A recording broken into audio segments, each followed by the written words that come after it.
नमस्कार मित्रों, कल यानी 18 जुलाई से लेकर 16 अगस्त तक अधिमास व्याप्त रहेगा। जिसको शास्त्रों में मलमास और पुरुषोत्तम मास की भी संज्ञा दी गई है। इसको लेकर हमारे यहाँ बहुत दुविधा बनी हुई है कि इस अधिमास में व्रत पर्व आदि किया जा सकता है, भगवान शिव का रुद्राभिषेक किया जा सकता है या अन्य देवताओं की पूजा की जा सकती है या नहीं की जा सकती है। तो आज इसी विषय पर इसमें विस्तार से चर्चा करेंगे। आखिर ये अधिमास होता क्या है, इसका वैज्ञानिक अवधारणा क्या है और पौराणिक महत्व क्या है, इसे भारतीय काल गणना में क्यों लाया गया।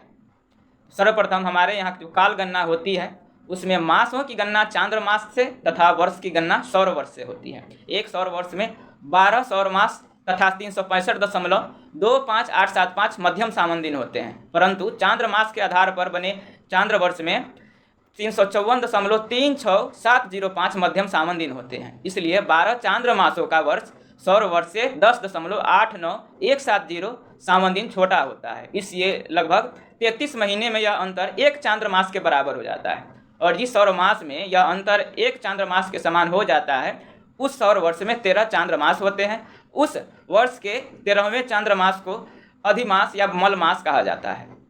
यदि ऐसा न किया जाए तो चांद्र मास के अनुसार जो पड़ने वाले त्यौहार हैं, ऋतु के अनुसार पड़ने वाले जो त्यौहार हैं वह भिन्न भिन्न ऋतुओं में पड़ने लगेंगे।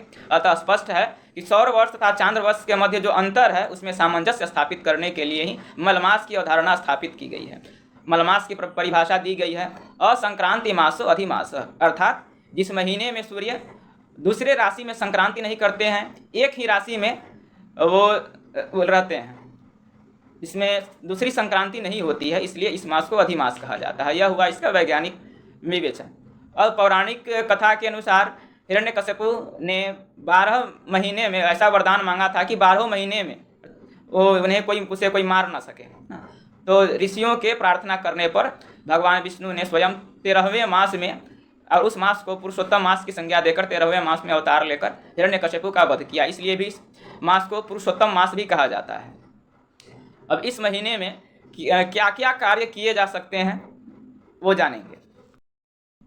इस अधिमास में क्या क्या कार्य करने योग्य हैं तथा कौन कौन से कार्य निषिद्ध हैं, तो इसके लिए मैं ऋषिकेश पंचांग के स्क्रीनशॉट को भी इस वीडियो में डाल दूंगा तथा और ऐसे भी मैं बता रहा हूँ कि कौन कौन से कार्य करने चाहिए। सर्वप्रथम द्वादशा सपिंडन, कर्म ग्रहण, सीमंत, पुंसवन, पितृश्राद्ध, जात कर्म या पूर्व निर्धारित जो श्राद्ध की तिथि है।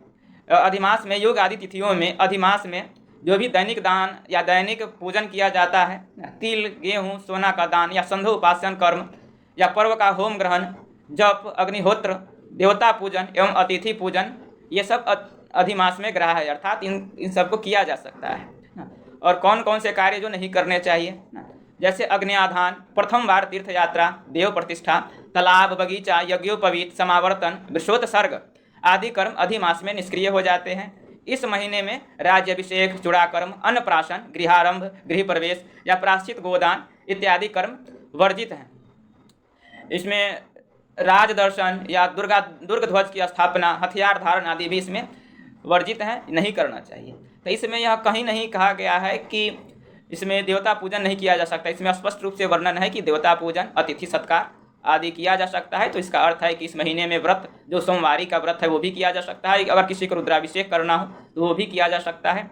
और पौराणिक मान्यता के अनुसार पुरुषोत्तम मास में किए जाने वाले यज्ञ, तप, पूजन इत्यादि का जो फल है और महीनों से अधिक हो जाता है, इसलिए यह पूजन तथा व्रत इत्यादि के लिए मास भी प्रशस्त मास है। हाँ, नए कार्यों का शुभारंभ या इस मास में नहीं कर सकते हैं, परंतु जो भी देव पूजन है इसमें कहीं भी इसका निषेध नहीं है। अब यह स्पष्ट हो गया होगा कि हाँ, इस अधिमास में क्या करना है क्या नहीं करना है। अब कोई संशय नहीं होगा, यही मैं उम्मीद करता हूँ। धन्यवाद, नमस्कार।